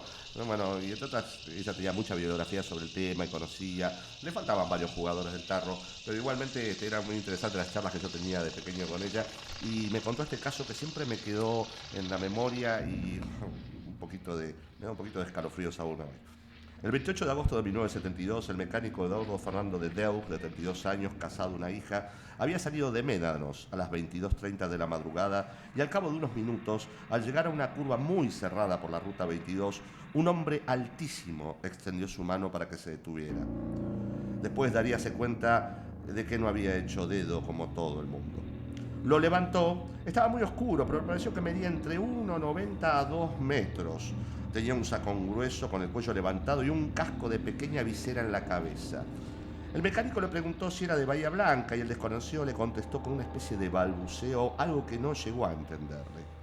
Inquirió entonces si vivía en Médanos y recibió idéntica respuesta, por lo que quedó en ascuas. Sobrevino entonces un pesado silencio que se prolongó por espacio de 25 kilómetros. El individuo no sacaba sus ojos del parabrisas ni las manos de las piernas. Desde que él subiera a la radio, el auto había dejado de oírse normalmente. Al llegar al salitral de la vidriera, a 31 kilómetros de Bahía Blanca, el gigante metió una de sus manos dentro del saco y de Deus pensó que lo combinaría con un cigarrillo, pero no fue así. Simultáneamente el motor del coche empezó a ratear y se detuvo a unos 100 metros después. Esto lo extrañó porque, pese a ser un modelo 1939, andaba perfectamente bien. Trató de comentar el episodio con su acompañante, pero desistió al notarlo tan impasible como en un principio. Fue en ese momento que reparó bien en su perfil y le llamó la atención el mentón que tenía, demasiado largo. Preocupado como estaba por saber qué pasaba con el motor, bajó para tratar de solucionar el problema. Entonces vio que 50 metros más adelante había algo extraño, como un ómnibus volcado en el medio de la carretera, de que partía una potente luz blanca que logró encandilarlo, mientras un calor intenso arrebataba su cara. Se escondió enseguida detrás de la puerta del auto, advirtiendo que aquello levantaba vuelo. Medía 6 metros de diámetro y tenía forma de plato invertido, una gran luz verde por debajo, y se le distinguía una hilera de ventanillas iluminadas. El artefacto describía una pequeña parábola pasando por sobre el alambrado que bordea el camino y dando la impresión de posarse levemente 100 metros a su izquierda, para inmediatamente elevarse en forma vertiginosa rumbo al noroeste. Cuando subió nuevamente a su automóvil se dio cuenta de que el singular acompañante había desaparecido. Dejemos que el testigo mismo lo comente. Me volví a bajar, saqué un revólver 22 de la cintura y empecé a buscarlo por todas partes. Nada. Se había hecho humo. Me puse muy nervioso. Subí otra vez al coche, lo puse en marcha y retrocedí 2 o 3 kilómetros para ver si lo encontraba. Ni un alma. Entonces pensé, este tipo no es de la Tierra. Este tipo se fue en el plato volador. Al mejor estilo David Vincent. Un desagradecido. Tremendo, ¿eh? 1965. Ajá. El señor Ramón Eduardo Pereira, un hombre de 30 y pico de años, casado y con 2 hijos, era dueño de un negocio y efectuaba el reparto de leche por la zona sur del Gran Buenos Aires. Más precisamente, a las 8 de la mañana se dirigía con la camioneta por la localidad de San Francisco Solano, en Quilmes. Una época en que San Francisco Solano todavía era campo, Claro, no estaba habitado ni... Claro, recordemos, bueno, nosotros somos de zona sur, o sea, de lo que hoy se domina el conurbano bonaerense, y nos hemos criado allí. Yo particularmente de Lanús, vos también parte del partido de Lanús. Y bueno, estamos hablando de épocas donde todavía no estaba descampado el Potrero, Claro, ya no existe. No eran zonas tan urbanizadas como son hoy en día, y hay lugares donde uno se habla de lugares que hoy, obviamente si vamos a ese lugar hoy por hoy, ya no debe existir. Se habla de Potrero, pero también se habla de montes, de lugares de esas características, que nos resulta raro, y era acá a... menos de 30 kilómetros. Sí, en tren a 20 minutos del obelisco. Pero sin embargo, bueno, la ciudad de Buenos Aires partes de la ciudad de Buenos Aires tenía esas características en aquel entonces. Bueno, esto era 1965. Bueno, Llegando a la altura de Monte de los Curas, había una especie de bosque. El hombre vio que del cielo caía una especie de paracaídas, algo blanco que caía atrás del bosquecillo. Para la camioneta y se va a ver. No era ningún paracaídas, se encuentra con lo que él define como un perfecto huevo volador que había aterrizado. Nanu. Sí, era antes de Porky Pindi, Un huevo volador en el cual era una parte blanca y la parte de arriba tenía como una cúpula transparente. En esa parte transparente se ve a una persona sentada, semioculta, por una capucha. Y a 15 metros cerca de los árboles, vio otro hombre parado. Era una persona joven, 1,60 m de altura, aspecto absolutamente normal, rubio, del pelo muy corto, vestía mameluco metalizado, ajustado al cuerpo. En la espalda llevaba una especie de mochila. De Bowie, ¿qué? Un cinturón grueso, de estilo militar. Y lo raro es que del cuello le colgaba un par de largavistas. Usaba botas. El humanoide, por decirlo de alguna forma, lo vio a este hombre Pereira que se le venía encima. Y el tipo bonachón de campo, ¿viste? Por querer ayudar, se le acerca y le dice: buena, maestro, ¿qué le anda pasando? Y el tipo no le contesta. Unos maleducados los extraterrestres esto. El ser pasó a menos de 1 metro al lado del tipo, lo mira, da un salto, se sube arriba del huevo y se va volando ante la mirada atónita de Ramón Eduardo Pereira. Convengamos que el huevo que después este fue un caso documentado que, bueno, hace años que, o sea, es un caso más bien bastante oscuro, pero se ha documentado muchísimo por las características, y es uno de los primeros casos también donde se empieza a más mismo de parte del testigo, pese a que desconocía todo el tema, una persona laburante, nada relacionado con el tema de los ovnis y demás, pero bueno, al ver un huevo volador que se eleva con dos tipos vestidos con mameluco, rubio, qué sé yo, y que se toma el palo de esa forma. El tipo vio un huevo y dos tipos. Lo que el tipo tiene la duda, lo primero es que más no pensó en extraterrestres, originalmente pensó que eran los yanquis que habían llegado, los rusos. Rubios.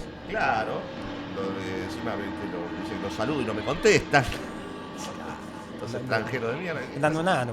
Entonces, convengamos que tiene mucho que ver, por un lado eso, por otro lado, la descripción del aparato, ese huevo con la cúpula transparente y con un tren de aterrizaje que eran 2 patitas en L. Es una cosa.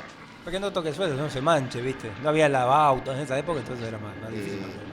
Es terrible. Cuando le preguntan a este hombre, pero el testigo, sí. No. Le hacen preguntas con respecto, obviamente, a este encuentro. Y porque lo tuvo muy cerca, tanto a los hombres como al huevo volador, le preguntaron si lo había tocado el objeto. Dice, no, yo por razones por ética no lo toqué. A ver si se me enojaban. Tipo respetable, ¿viste? No toca lo ajeno. Por eso. Bueno, pero un mes después de lo que pasó en la localidad de Apóstoles, en Misiones, iba un ciclista por un camino, el ciclista se llamaba Casimiro Zuc, y ve que en un campo, al lado del tipo iba, había un objeto similar, y ve que de ese objeto se abre la escotilla, sale una persona de estatura normal, igualmente vestido del huevo de San Francisco Solano, camina unos pasos estirando las piernas, así como diciendo, qué viaje largo este. Camina unos pasos, lo ve a este hombre, se vuelve a subir al huevo y se va.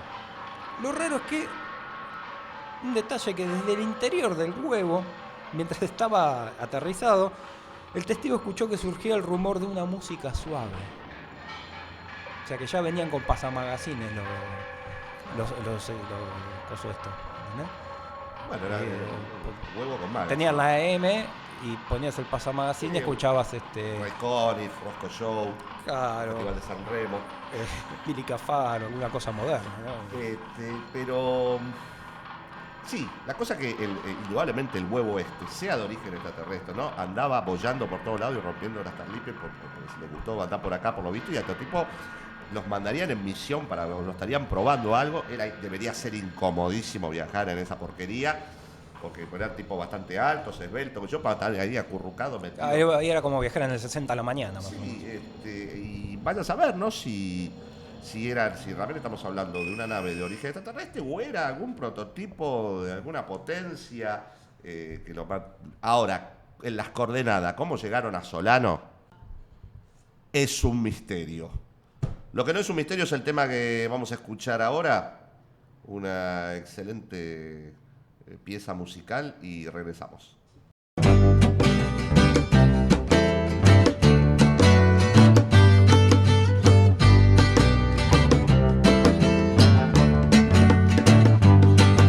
El UFO Man va a volar, se puede encontrar. Rara es su libertad, debe sobrar la edad. Mira, mira, mira, mira, mira, ven, ven, va a volar. Puede, puede, sí se puede encontrar. Rara, rara es su libertad, debe de ser, debe sobrar, sobrar la edad.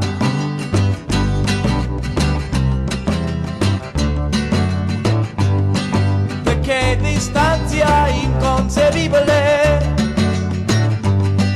Tecnología incomprensible. Vaporoso en el cielo. Disco, disco inconfundible. Mira, mira, mira, mira, mira. Ven, ven, va a volar. Puede, sí se puede encontrar. Rara, rara, es su libertad. Debe de ser, debe sobrar la edad. Guitarra.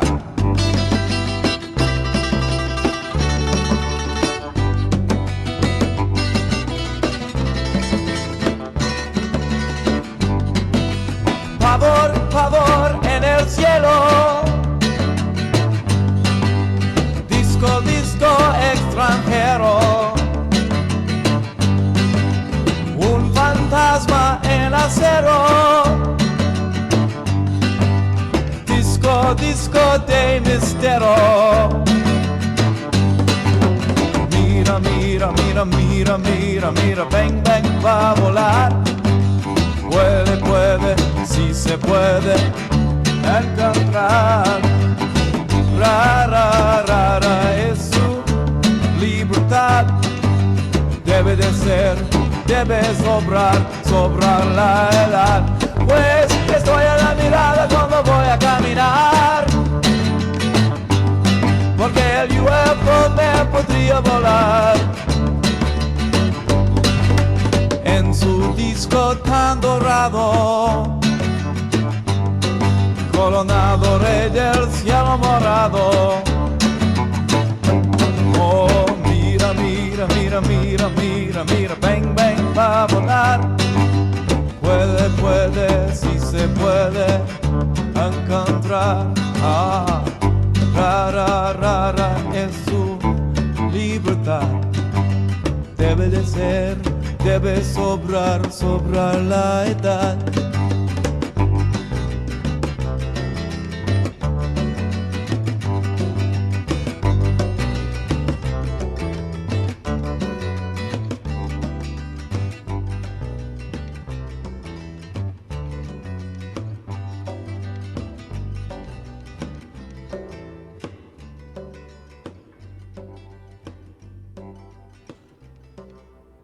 Bien, seguimos con los expedientes Sargentos X y la verdad que a la hora de tener que elegir casos nos ponen en una disyuntiva porque hay tantas Estaríamos horas, días. Hay tantas cosas, tantos seres hermosos que pueblan este universo. Vos tenés uno ahí que bueno, finalmente así acá disertando que que aquel, que el otro, bueno. Los queremos meter a todos, crean dos, pero no nos da el tiempo. No nos da el tiempo, pero hicimos una elección, creemos que estamos en la acertada. Y bueno, este caso ocurrió, estuvimos hablando de hechos que han ocurrido generalmente en la década del 60, la década del 70. Este es, digamos, relativamente más reciente. Esto ocurrió en 1981 en la ciudad de Villa Mercedes, Mendoza. Es un caso el que tiene como protagonistas a 2 niños, pobres pibes, si vieron esto realmente. Y bueno, nosotros lo vemos por las características del ser. Lo hemos bautizado el robot New Wave. Y además tiene que ver con la época, ¿eh? Estamos... No New Age. New Wave. New Wave. New Wave. El robot New Wave, estamos en 1980, principios de los 80, que la New Wave estaba en su despegue. Así que este personaje tranquilamente podría ser parte de un videoclip de Divo, de Kraftwerk. Bueno, pero vayamos al hecho en sí.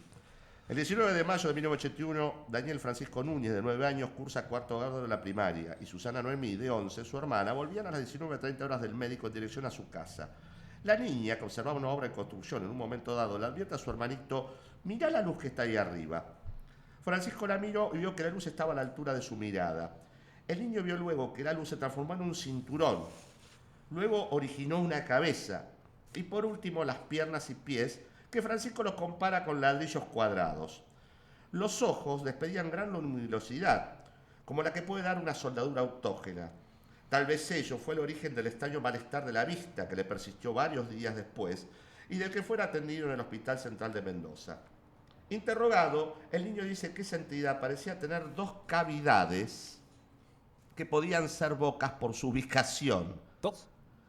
Las manos giraban como si estuvieran desarticuladas. Aclara, más estando el brazo y el antebrazo quietos, los puños cumplían un movimiento rotatorio completo. Vestía traje color aluminio que despedía algo como si fueran chispas. Quería pasar desapercibido. El niño, ante la visión, en un momento dado quiso escapar, pero quedó como detenido, paralizado, y algo lo obligó a volver la vista hacia la aparición. Circunstancia la conserva de perfil y nota que la nariz tenía forma de una N minúscula. Además pudo ver que las orejas salían antenitas que se juntaban y salían chispas. Todo, estiman los hermanos, debió durar a lo sumo 1 minuto. 1 minuto que les cagó la vida. Después, el cuerpo se fumó. Solo quedó una luz que se elevó y se perdió en el aire. Como último residuo quedó en el lugar una acumulación de humo. Este caso resulta sugestivo habiendo sido la hermana quien llama inicialmente la atención sobre la luz que ve en la obra en construcción y luego no participa en la materialización de la entidad que se desarrolla a expensas de dicha luz. En posteriores días, el niño tiene frecuentes momentos ansiosos donde dice que le han dejado un mensaje, pero él no recuerda cuál es. Si las declaraciones de estos niños son ciertas, y no hay por qué dudar de ellas, respaldaríamos la teoría de algunos estudiosos que se estaría utilizando por inteligencias extraterrestres medios de comunicaciones con imágenes holográficas o proyectadas, y que sus aparatos y las entidades que a veces se ven en las formas y lugares más sorpresivos son un recurso de esta técnica avanzada, ¿no? En aquel tiempo ocurrían en Mendoza cosas bastante extrañas, pero ninguna con las características tan particulares de este personaje, que si realmente quisieron mandar un mensaje holográfico, podrían haber armado algo un poquito... Sí, bueno, eso después de vino lo que fueron los Teletubbies, claro, Rosario Barney. Además, por ejemplo, la vestimenta...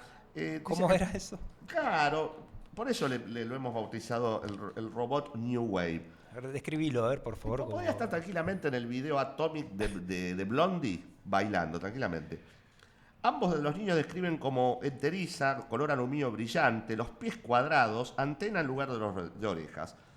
El rostro lo describe como una pantalla de televisor, y en el dibujo que hace el niño se observa que toda la parte baja del rostro lo pinta como un cuadrado rojo que podría configurarse algo así como una televisión.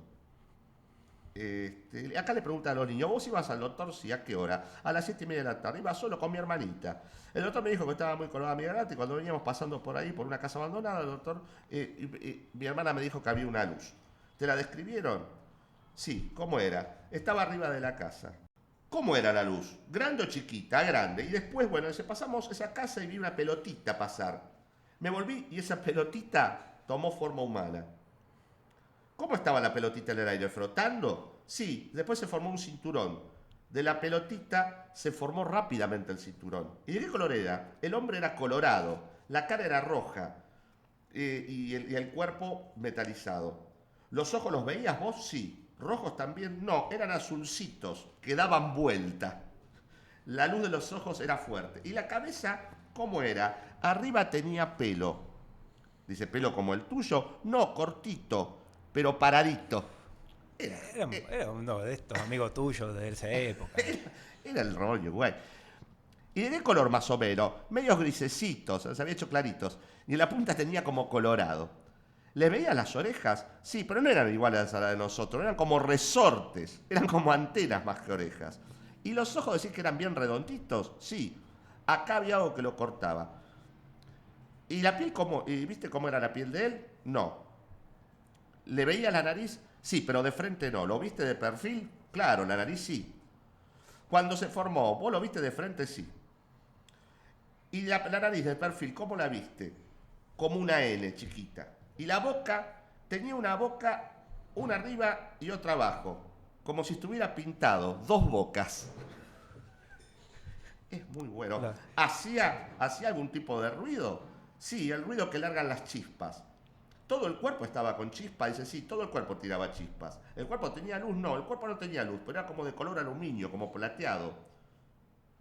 ¿Cómo sería? Y más alto que una puerta.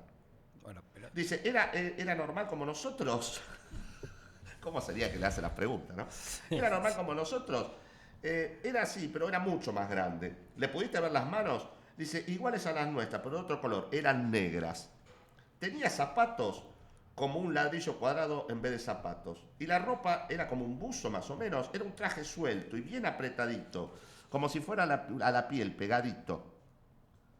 ¿Tenía aspecto de hombre? No sé, no lo pude tocar. Andrógino, era David Bowie. Esa pregunta estuvo capciosa, sí. Estuvo de más. Es para la cámara Gesell esa, ¿eh? Sí, este es el robot que nosotros hemos bautizado, el caso del robot New Way, que sucedió hace unos 30 años atrás en Villa Mercedes. ¿Cómo me gustaría hablar con esos 2 pibes ahora si están vivos? Ahora calculo que deben ver luces, pero por otras causas. Y se le deben dar vuelta los ojitos y las manitos. ¿Qué clase de padres mandan a 2 hijos chiquitos al médico solos? Ahora lo van a tener que mandar al psiquiatra. Claro.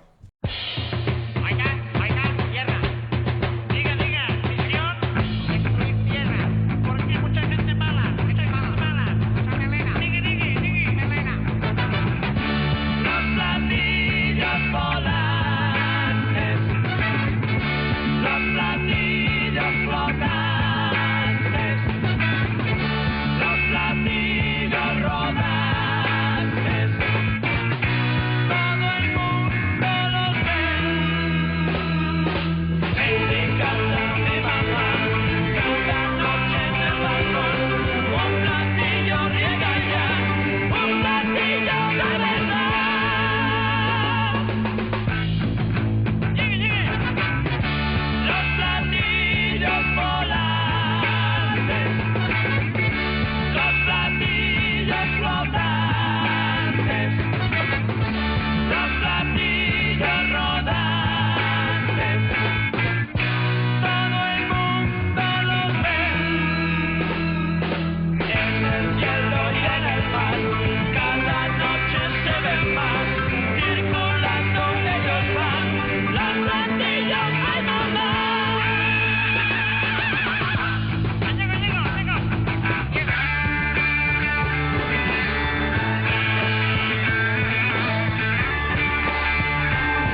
como habrán podido escuchar, de que empezamos, la selección musical no tiene desperdicio, así como los temas que estamos tratando.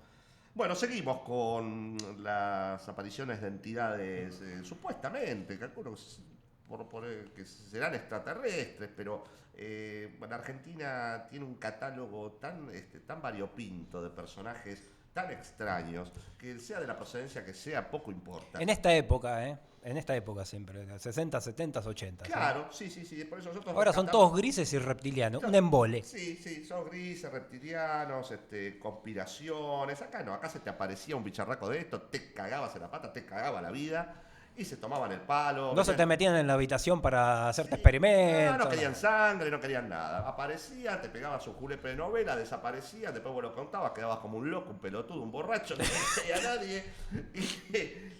Y así fue. Y si te he visto no me acuerdo, curtiste. Como el caso de don Ignacio García Aguirre, sucedió esto en el año 1964, pero el hecho se salió a la luz, se documentó.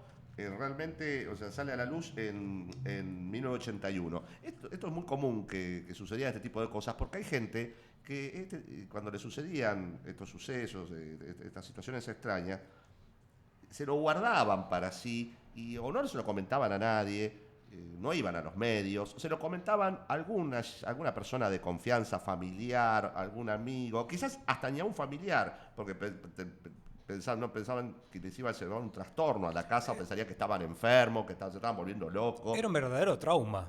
Totalmente. Entonces quedaba guardado durante años, como con tantos casos como este, por ejemplo, de don Ignacio García Aguirre, en la querida ciudad de Lanús, ciudad donde yo me he criado, he pasado, mi niñez, parte de mi adolescencia y adultez. Y yo también. Y usted también. Así que es una localidad que nos une. Muchos recuerdos, y bueno, en Lanús hubo un encuentro con un extraño ser, vaya a saber de dónde. Corría el año 1964, noviembre, durante poco tiempo, en primera persona habla don Ignacio, instalé un negocio en la calle 14 de julio de Lanús. Como hacía calor, tenía la puerta de entrada abierta. Terminado de recibir mercadería, estaba controlando, sentado en el escritorio frente a la puerta, distante unos 4 metros. No tenía compañía y me hallaba totalmente ajeno a todo lo que fuera mi tarea. Serían las 18 horas, con una tarde espléndida y un sol radiante. No estamos hablando de noche ni nada por el estilo, ¿eh?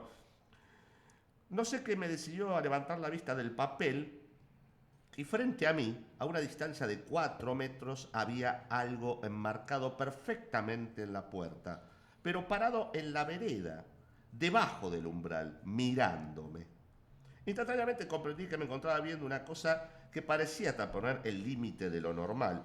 Pude observar con el máximo de objetividad, porque se mantuvo inmóvil durante medio minuto, mirándonos ambos, sin la más mínima alteración, porque no me impresioné en demasía, no me estremecí ni me angustié.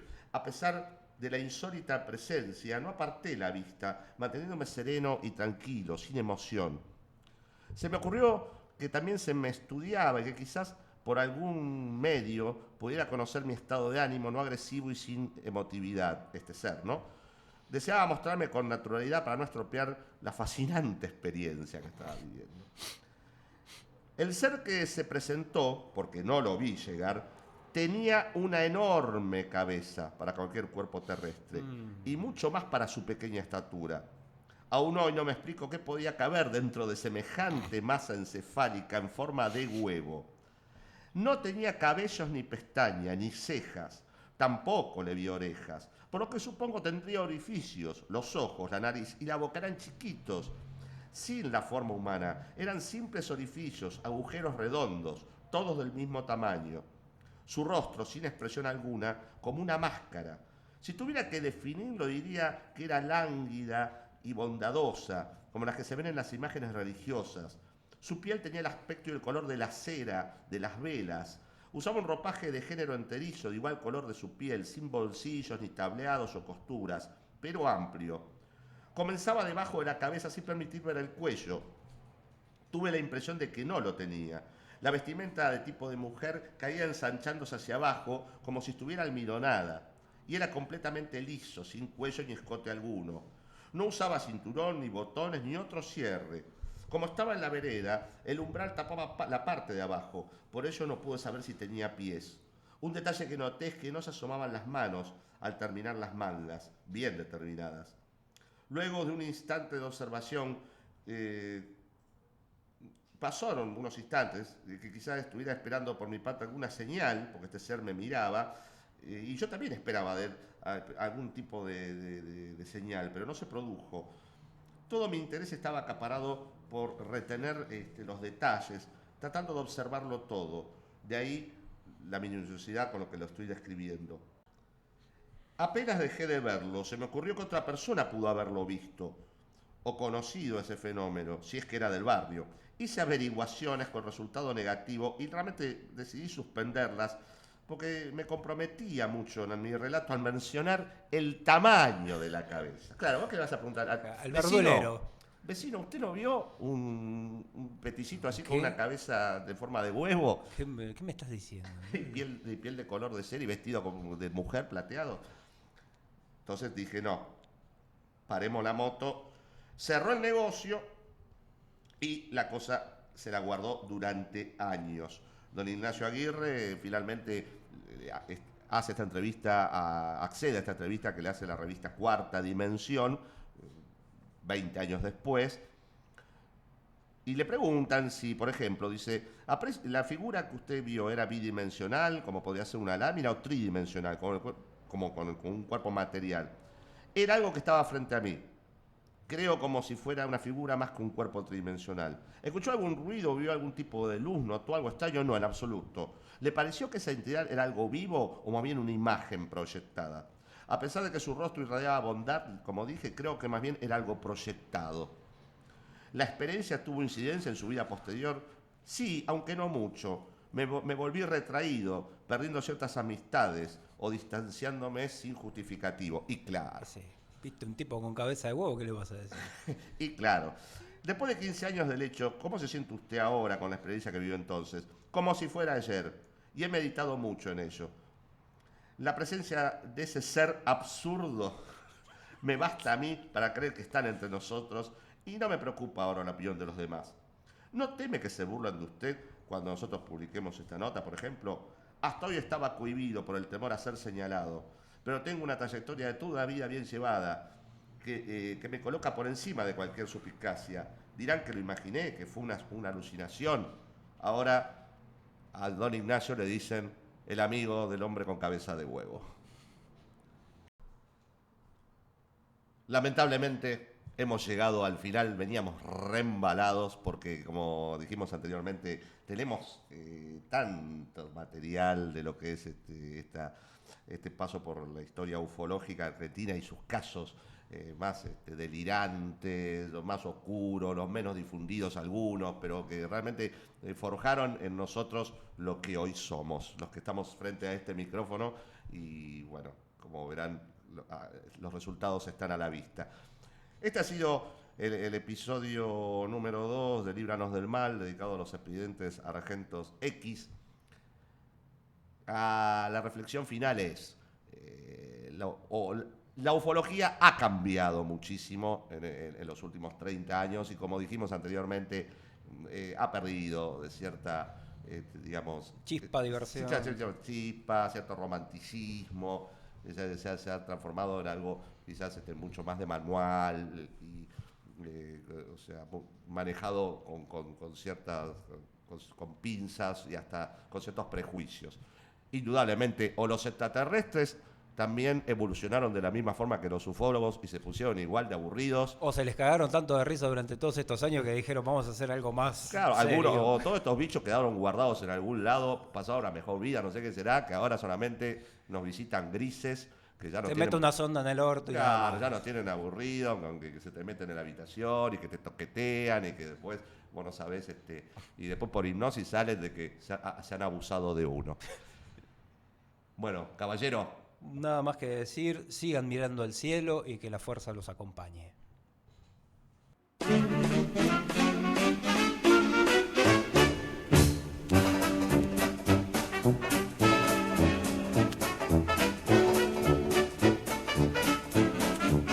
Finaliza otro episodio de Líbranos del Mal. Hasta un próximo encuentro, si aún se atreven.